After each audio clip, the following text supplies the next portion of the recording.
Real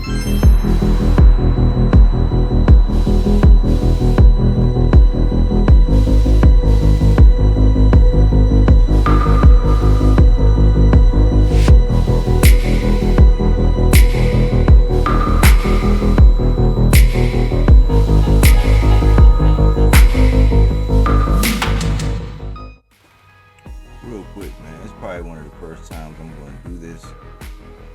This is not my official intro, but I just wanted to give a little preface to what this video is actually about before it actually gets started, just to give a little background. Now, this video is a response because I always talk about, not always, but often I talk about race and colorism and things like that as it relates to boxing, right?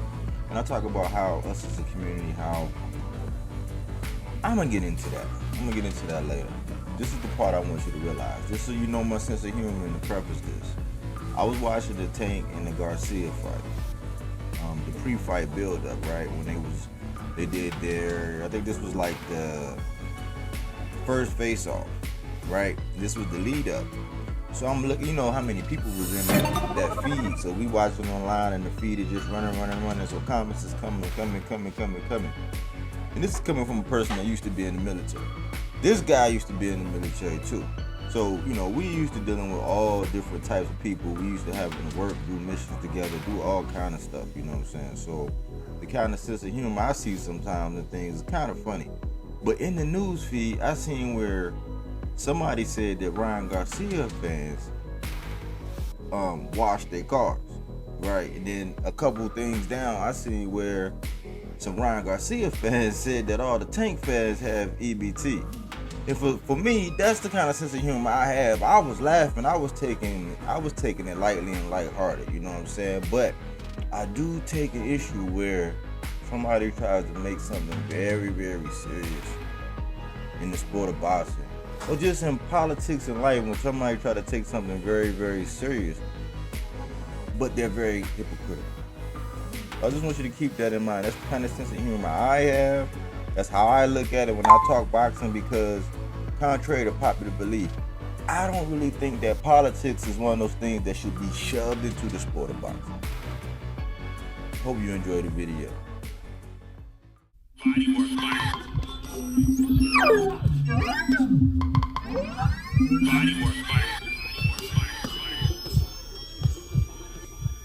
Welcome to BodyWork. Welcome back. It's Michael Rogers. Welcome to BodyWorkBoxing.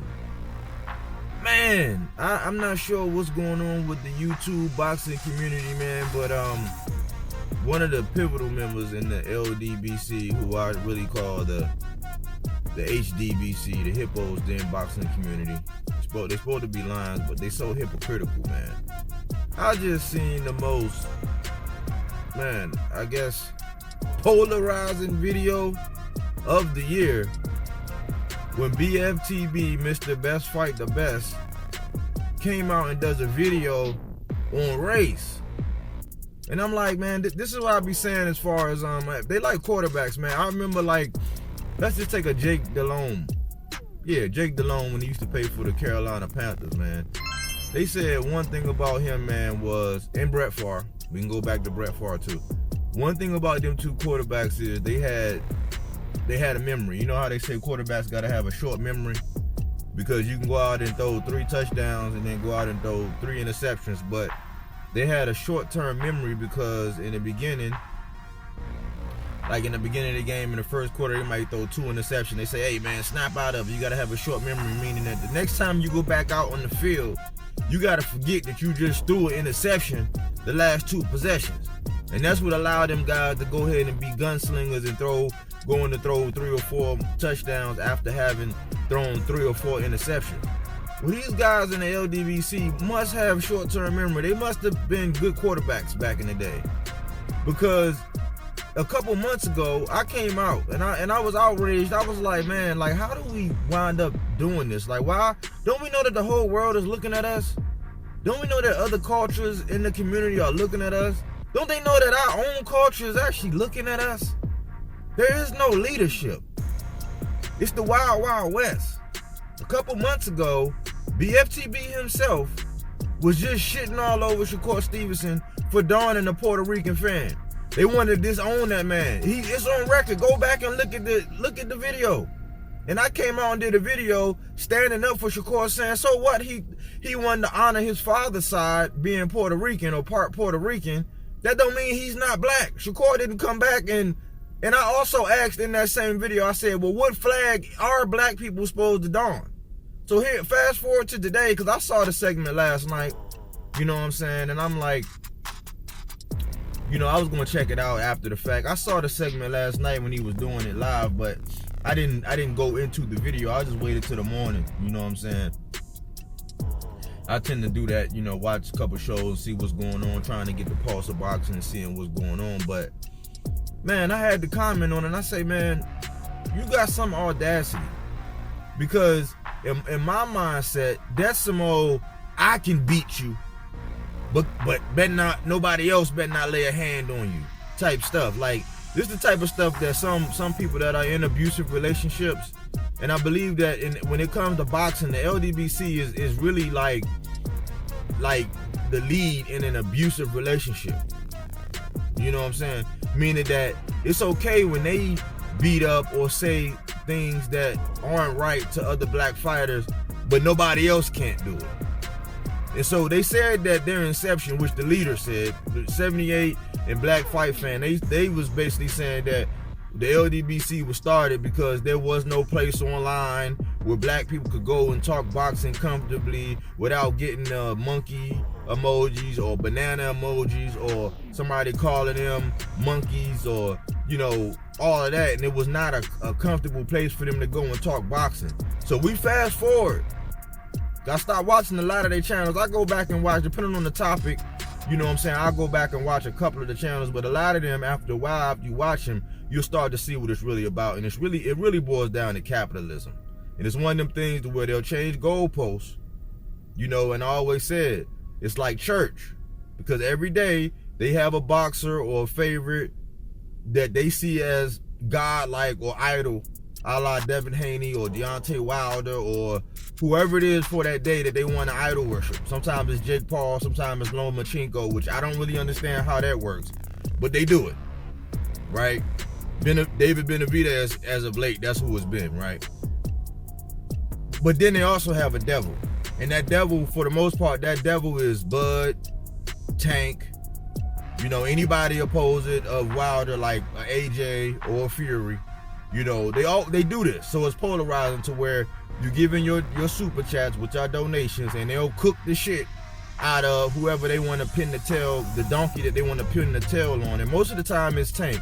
Most of the time it's anybody opposite of Devin, a la Shakur, a la Keyshawn, anybody that might be a threat to Deontay Wilder, a la Jared Anderson, which they trying to undermine how good he is and what good of a prospect he is.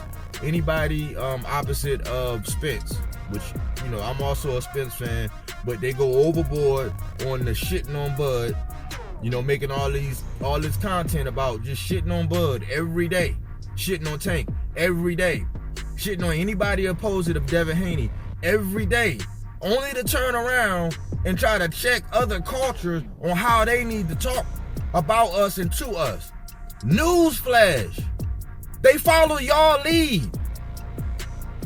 So these talking points that we have when it comes to talking about boxing, you know, in these segments now that I'm having called Conversations That Matter Surrounding Boxing, when people don't, in real time, when people want to turn a blind eye to it, because I don't see how you can sit up there and donate your money and spend hours upon hours upon hours where black people are in there calling each other monkeys, calling each other coons, calling each other Sambos, and then have the nerve to want to check other cultures about it.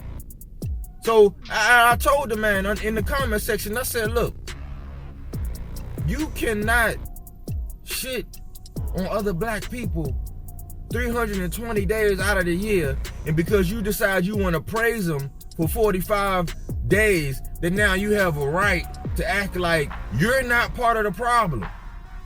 And that's my problem. I don't know when these guys thought that they can get up on their high horse and be able to just talk to black people like that. It's the most self-hating thing, and then to try to get up on a soapbox and try to preach about race, it's like, dude, I can pull up your videos. I can bear witness to you do this shit all the time. So we're not gonna play that, oh, we're being victimized by other cultures, when they use a lot of your material, a lot of your talking points against our own to make their points. We're not talking about channels like The Boxing Mouth, where we already know that they really have a Latin agenda. Like all things Canelo, they rant and rave over Canelo. He can do no wrong. He's the greatest thing since sliced bread. Now they hopping on the Ryan train, or they hop on anybody's train and they give a platform to anybody who want to come on there and shit on Tank. They only praise Devin and Bill and them because they getting paid for it. But we're not gonna sit up here and act like we don't do it to our own selves, and that y'all don't campaign, y'all not the front runners for us shitting on our own. We're not gonna do that. We're not gonna do that. There's too much information out online. We need to police call our own selves before we get up on some soapbox looking all hypocritical and dumb, talking about how other cultures are trying to make it about race. You damn right they're gonna make it about race. Cause we want to be patriotic. Nobody was being patriotic when it was T.O. going up against Kambosos, when it was T.O. going up against Lomachenko. Some people was hoping that Kambosos would actually win against T.O. So when was the U.S., I'm a U.S. citizen, it was U.S., blah, blah, blah back then. So we pick and choose when we want to be patriotic, when we want to use the nationalism flag. We pick and choose that. But when the Ukraine was going through it, it was all woe is me, and prayers go out to the Ukraine and all this other stuff. Like when they was going through war, when you shit on them 320 days out of the year. It's hypocritical. So we do the same thing when it comes to talking about our own. When it comes to actually really standing up for something, having some kind of moral standards, you know, when it comes to dealing with our own. But you can't tell me where I can pull up any one of your videos where you calling somebody else a monkey. Like Black White Fan, he said if Devin dropped the belts, some monkey's gonna run, and he make the monkey sounds and everything about going to go pick up a belt. I stopped watching him. And if you black, I don't see how you sit up under it unless you agree with it. Because you agree that it's okay for you to call another black person a monkey, or a coon, or a Sambo, or Uncle Tom. But then when another race support their own, and they use all the talking points that you use, then you have an offense to it. No, that's some, I can beat your ass, but not nobody else better not put their hands on you. We see this all the time when it comes to abusive spouses, when one of them beating the shit out of each other, or doing some old, you know, mental gymnastics and, you know, mental slavery and verbal abuse. But then if somebody else have an altercation, they ready to go all out. They ready to jump out the window on them. We need to stop it, man. You know what I'm saying? This is the pulse of boxing, man. We not gonna sit up here and act like we don't see us doing it to our own kind, man. We need to police up our own kind. When we can police up our own language, when we can actually show that we can actually, you can roast the shit out of somebody without being racist to your own kind. I talked about colorism in boxing. I talked about sexism in boxing. Talk about a lot of different things in boxing that I see in real time, and I'm always garnered as a hater. Only for you guys to come back in hindsight and say, oh man, you know, this is the problem and we gotta address it. Sounding all hypocritical and dumb, man. We sound dumb when we make these points. We sound real dumb, man. And it's somebody need to say something. Y'all know my motto on this channel is sick. Silence is consent. And when you say nothing, that means you agree. I love to hear your thoughts on this topic, man. And don't come on my channel acting like I'm trying to be holier than thou. No, we need to police up our own. And I know because I was in there chiming in talking about how we need a military to defend and protect whatever it is we build, and they called me a coon. So I already know it goes down. But you can't create something in the spirit of, just like how the police were created to go police up the slaves. They still call them police to this day. So the spirit of why they were created has not changed. But you cannot say that, hey, I'm creating this organization to be a peace haven so that we can actually talk and build on boxing amongst each others, only to turn around and say some of the more damning or worse things than I've ever heard from another culture against black people. That's it, that's all. Thanks for tuning in. Thanks for the likes, the comments, the subscriptions. Let me know what you think in the comment section. Don't forget to update your notifications. Here at BodyWorkBoxing, where we don't take things for face value. We do that body work.